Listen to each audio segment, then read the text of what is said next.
Okay, we're back and we're going to do our shaking warm-up and stretching warm-up. You'll notice I have a hat, baby hat, in my right back pocket. That's so it could help you tell right from left when I'm turning around. So here we go. We're shaking. We're just going to do this without music today. Sending knees over toes. Wherever you happen to be, taking a look around you, engaging the pelvic floor, opening the palms, reaching the arms overhead, and releasing down. One more time. Up, and releasing down. And up. Clasp the thumbs, reach overhead, gazing around to your right,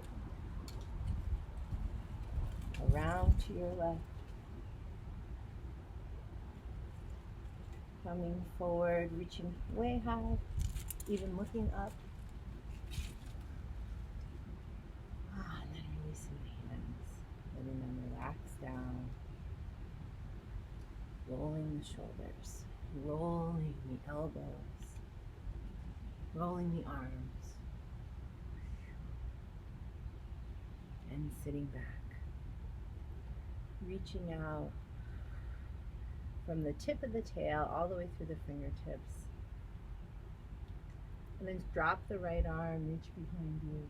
Drop the left arm, reach behind you. So finding a little easy twist, like almost like a cross-country skiing action or a swimming action or just a reaching action from the tips of the fingertips. Maintaining your plie. And dropping forward.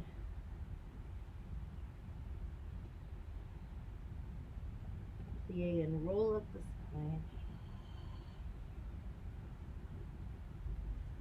And peeling the feet off the floor. And then concentrating just on the right foot. Peeling that right foot off the floor. A few times. And catch. Once again, taking a look around you. As you do this, start to roll the ankle and the toes, reversing.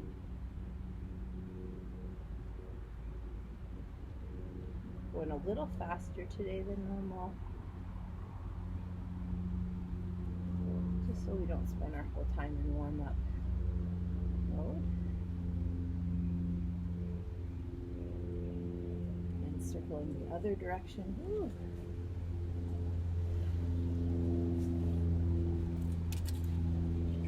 Balancing at the end, and then reaching back and forward, ball change, forward, ball change, forward, ball change, forward, ball change, shift from foot to foot, feeling the weight of the upper body filter through each leg. Just playing around with your weight shift a little bit. Maybe taking a little bit of risk, throwing the weight forward and back a little further to help you warm up. Great, and then finding your way into lunge. With the right leg in back, front leg is bent. Finding easy lengthening of both legs and bending of the front leg. Lengthening of both legs, bending of the front leg. Sending lots of energy out the back heel, which is the right heel. And down. This time coming up. Place your hands on either side of the front side of the pelvis here and the back side of the pelvis and shift the whole thing back so your pelvis is really between 2 feet. Then bending up and down. Oops. up and down a few times.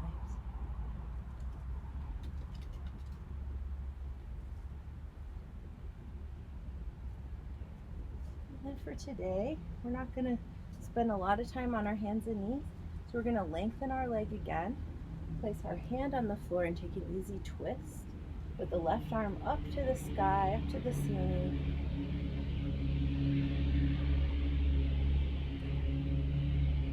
And rotate that arm a few times around this space so that you're going behind you, down, forward, and up in a big circle that leads your spine in a circle.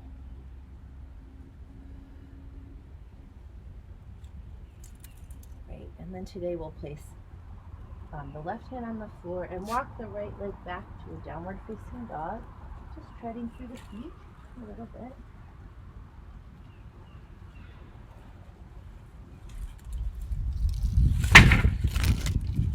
And then walking your feet out a little bit so that you can take a nice, easy, wide-legged downward facing dog. Find your tail in your mind's eye.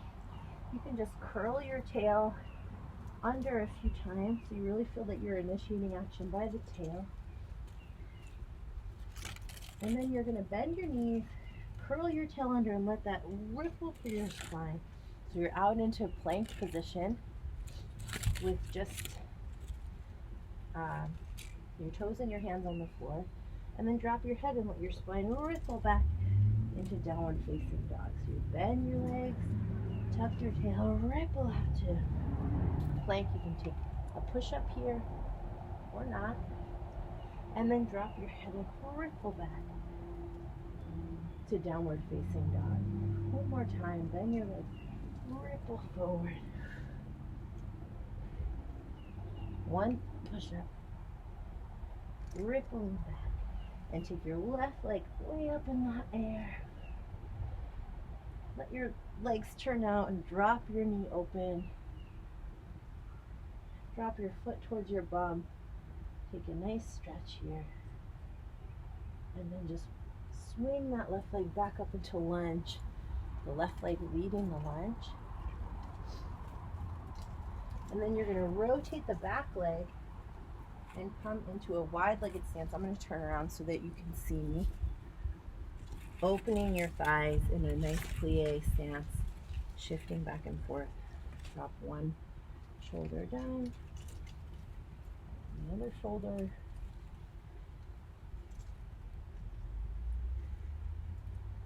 Finding your rotation through your spine, opening up your groin a little bit. And then sending your heels back, take a wide-legged forward bend, dropping your head down, bending the knees if you would like to, and shifting from side to side here, shifting the pelvis from side to side. You can put lots of weight on your hands if you're not quite ready to be stretching the high attachments of your muscles around your pelvis, but feel free to do this at any scale. And then plie roll the spine.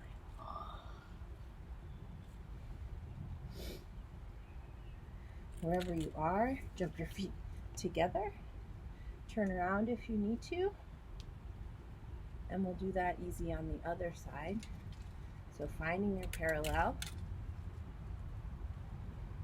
Keeping your feet on the parallel.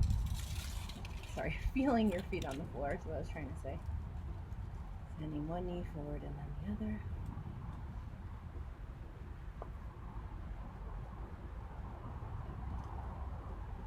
Shining the hands out from the heart.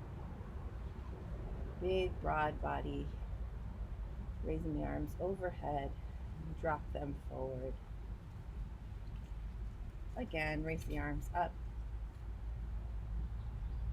Letting the gaze travel. And once again, raise the arms up. Clasp the thumbs together this time.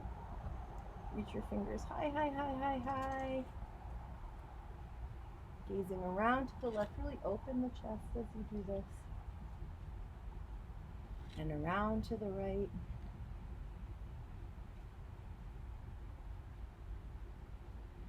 popping the hands open and letting them float down. And rolling through the shoulders. Twice this time. Rolling through the shoulders. Rolling with the elbows. And through the fingers.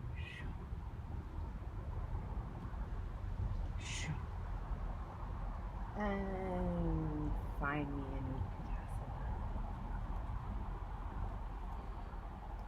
See if you can connect the heart center to the hands one more time. And then if you can, try to find an energetic connection from the belly button down through the feet. So this is not like some connection that I learned from any other source, but it's just something that I sometimes play with. So belly button to feet, hearts to fingertips. You can add a little bouncing here. While you're bouncing, your weight wants to be on your heels. You don't want a lot of tension in the front, like underneath your kneecaps. So you should be waking up your hamstrings here, not pressing into the fronts of your knees. So just sending weight into your heels, a little further back than we normally do in dance. Great, and then drop. And slowly rolling with the spine. Whew. Taking a gaze around and peeling the feet off the floor. Really noticing what it's like for the feet to leave the surface of support and come back into contact. And this time peeling the left foot off. I've really been noticing how much tension in my upper torso around my rib cage is often related to not wanting to shift my pelvis in space. See if that's true for you. I don't know if it will be. Floating the leg higher, and then grabbing the leg, squeeze it up, and then finding a place of balance. Already rotating at the leg, rotating at the leg. The opposite direction, starting to find easy plie in the supporting leg, bigger circle in the gesture leg.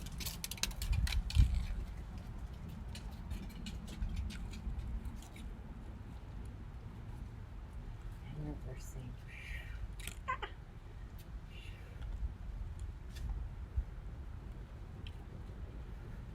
You can play with rotation here, being in parallel. Beautiful. And rest. Okay. Oops. Shifting back and forward and back with the left leg. Forward and back. Forward and back. Forward and back. Forward and back. And then just focusing on the weight shift. Weight shifting. Weight shifting. I'm not going to exaggerate as much on this side because that's harder for me. So I really just want to feel the real weight shift through my body. If you can really jump and sweep, that's great. Keep doing that.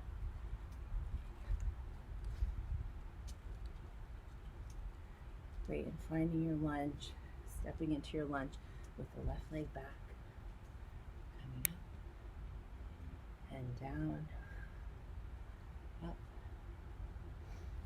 and down,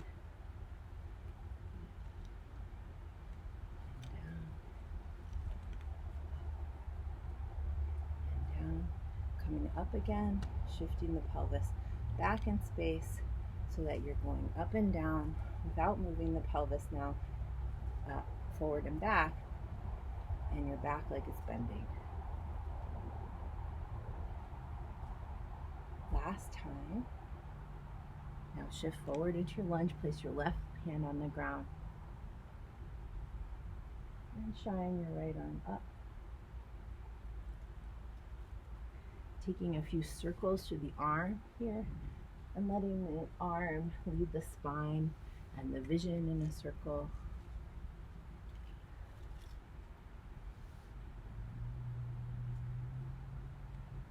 And then placing the hand down and moving back into downward facing dog to stretch out the hamstrings a little bit. You can tread through your downward facing dog. And then sweep that right leg high, high, high, high, high up to the sky. Bend the knee.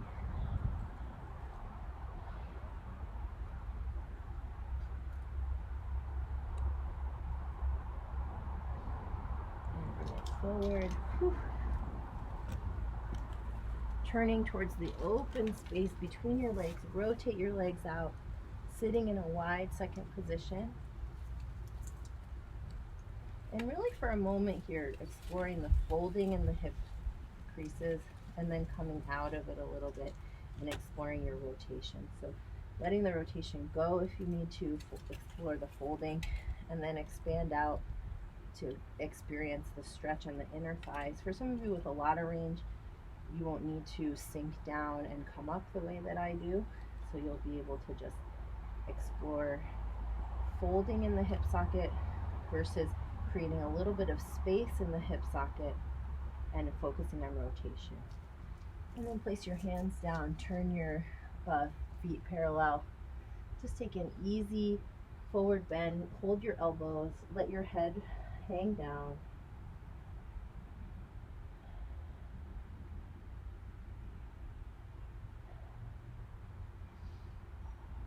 And just shift into one bent leg this time. Walk your hands over to the lengthened leg and feel a little bit of a stretch, perhaps on the hamstring, adductors, or even on the outside of your torso. You can bend as far and deeply as you want, and then lengthen that leg and go to the other side, bending one leg and folding in towards the extended leg. So you're kind of finding a twist and a side bend in your torso.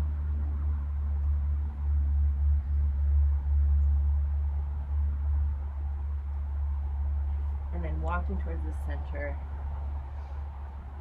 and walking up.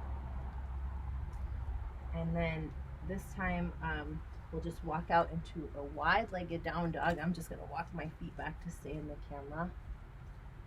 And we're just gonna do some shifting from side to side here to wake up our abdominals.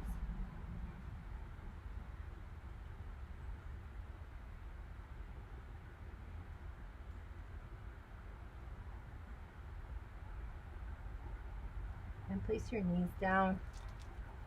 And then I'm gonna sit on my sitting bones. And just do a little bit from last class of opening the chest. So I'm going to walk the hands back a bit. I'm going to keep my bum on the floor for a moment and just open the front of my shoulders, drawing my shoulder blades both together but not pinching them super hard together. I'm kind of thinking together but also down the back, looking up at the sky or the ceiling, and shining my sternum up.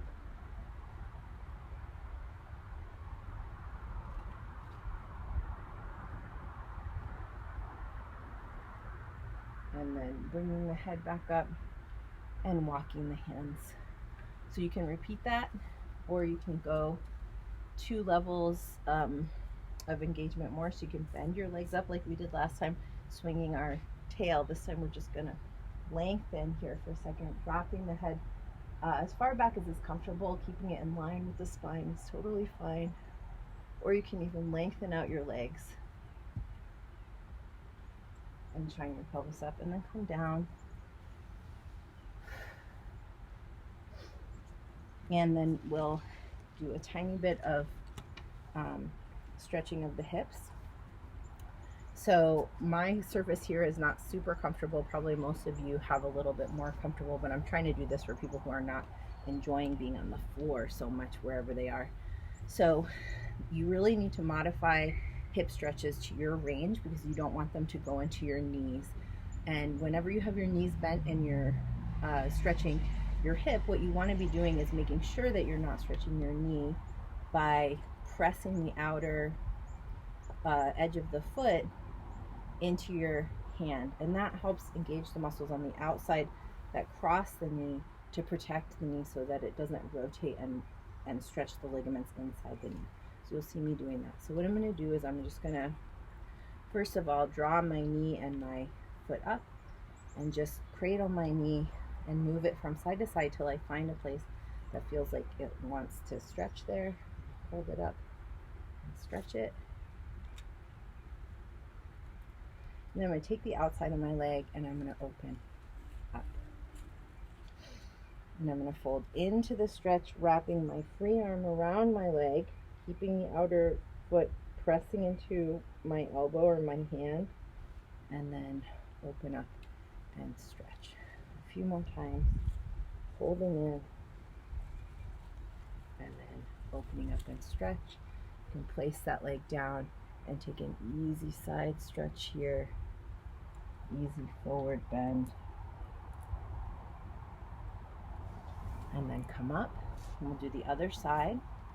So again, you can cradle in your hands or in your elbows or some combination, pressing the foot into the whatever is supporting the foot, and shifting the leg back and forth closer to your center line or further away, so you're adducting it or abducting it, and then finding a place where you really like your stretch, and then taking the same hand and wrap it around the foot, reach out, and then fold in, holding the head and tail in too, and then expand out. So you're finding a little C curve with the spine, in and out, dropping it down, taking a stretch to the side and forward. Take a minute to do any other kind of stretch that you would like, and I'll meet you back up in standing.